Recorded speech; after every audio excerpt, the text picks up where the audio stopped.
புதுச்சேரியில் உள்ள பல்வேறு சிவன் ஆலயங்களில் ஐப்பசி மாத பௌர்ணமியை முன்னிட்டு அன்னாபிஷேகம் நடைபெற்றது. இதில் திரளான பக்தர்கள் கலந்து கொண்டு சுவாமி தரிசனம் செய்தனர்.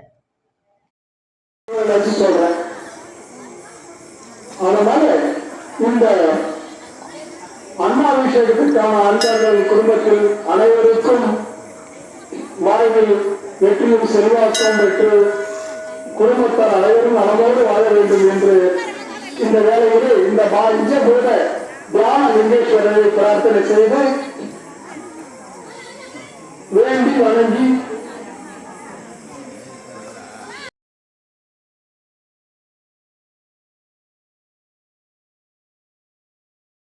புதுச்சேரி அதிமுக மாநில செயலாளர் அன்பழகன் செய்தியாளர் சந்திப்பின் பொழுது கூறுகையில் 21 ஆண்டுகளுக்கு பிறகு நடைபெறும் வாக்காளர் பட்டியல் சிறப்பு திருத்த பணியினை அனைத்திந்திய அண்ணா திராவிட முன்னேற்ற கழகம் வரவேற்று கழகத்தின் பொது செயலாளர் எடப்பாடியார் அறிவிப்பை வெளியிட்டிருந்தார். அதைத் தொடர்ந்து புதுச்சேரி மாநிலத்திலும் நடைபெறும் சிறப்பு வாக்காளர் பட்டியல் திருத்த பணி அவசியமானது என புதுச்சேரி அதிமுக சார்பில் தெரிவித்திருந்தோம்.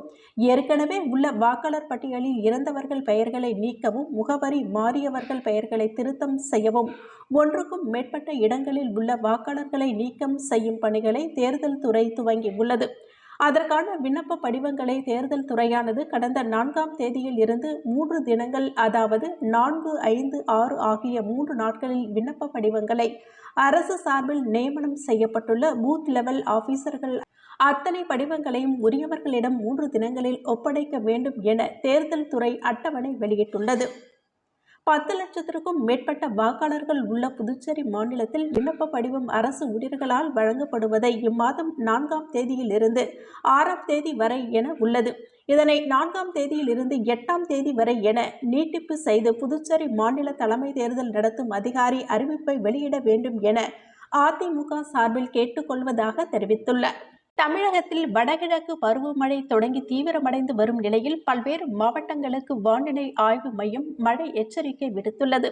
அந்த வகையில் புதுச்சேரி மற்றும் காரைக்கால் பகுதிகளில் நவம்பர் 6ஆம் தேதி இடி மின்னலுடன் கூடிய கனமழை பெய்யக்கூடும் என வானிலை ஆய்வு மையம் எச்சரிக்கை விடுத்துள்ளது.